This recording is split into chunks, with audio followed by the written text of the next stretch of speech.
Welcome to another Real Bigfoot Encounters with Reverend Jeff. This is an incredible report by a salmon surveyor for the Department of Fish and Wildlife in Raymond, Washington. The witness and a partner reported the incident to the department, explaining how, not far from their vehicle, the witness discovered a bloody trail going across the ridge into a creek. This is that story.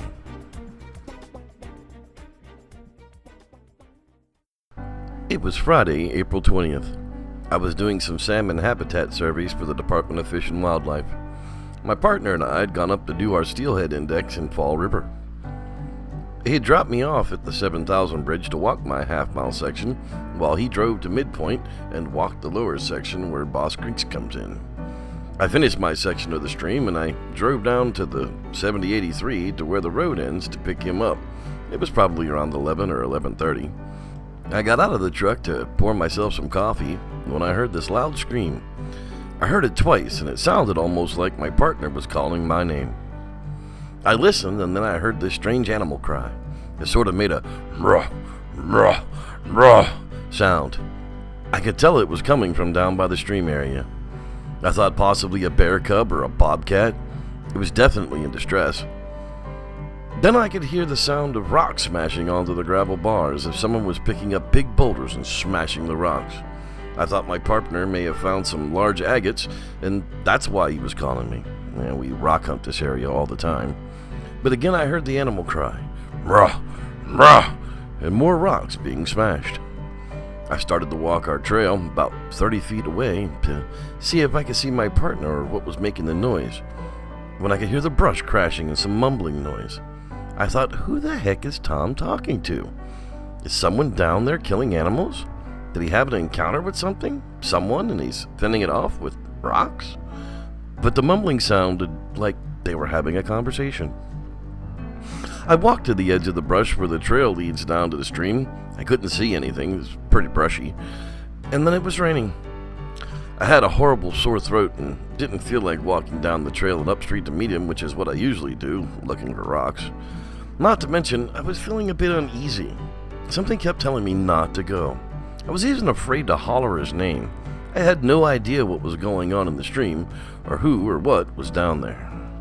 I started to head back to the truck, and I heard the brush behind me crashing. I turned thinking it was Tom, and no one. Each time I started back to the truck, only about 30 feet away, the brush would crash again, and still not Tom. I just jumped inside the truck and waited. He was now running a bit later than normal, and I had no idea what to do.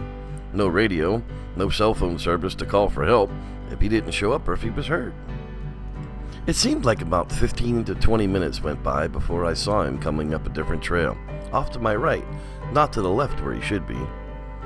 I got out to ask him what the heck he'd been doing down there, and informed him that when he got to our trail to get out of the stream, there on the gravel bar was a freshly killed deer. The stream rising from it and the blood coming off of it, and the brush was splattered with blood, maybe as high as 8 to 10 feet. But the worst part was the upper torso, the stomach to the head, was gone. It was ripped in half, and there was a bloody trail going straight up our trail, practically in front of our truck and across the ridge to Boss Creek. I sort of wanted to go down there and look at the animal with him, but my partner wanted nothing to do with it. We got out of the area in a hurry, in case whatever came back to get the rest of the body there on the gravel bar. He said he had never heard any sounds, just came upon the dead animal, and did not even look for the footprints of any kind. He just wanted to get past it as quick as possible. I can't believe it, whatever this was. They nearly walked in front of me with that upper carcass, and I did not even see it. It was over 2 weeks before they could go back to survey that area again. The witness refused to walk that section. In fact, they didn't even want to walk any of it. Witness name withheld. Once again, we find ourselves all alone in the forest at the great beast that our Bigfoot can really bear on your nerves. For this Fish and Game employee, it was a terrifying event. For me, it's just another real Bigfoot encounter. Thanks for watching, and may the Squatch be with you.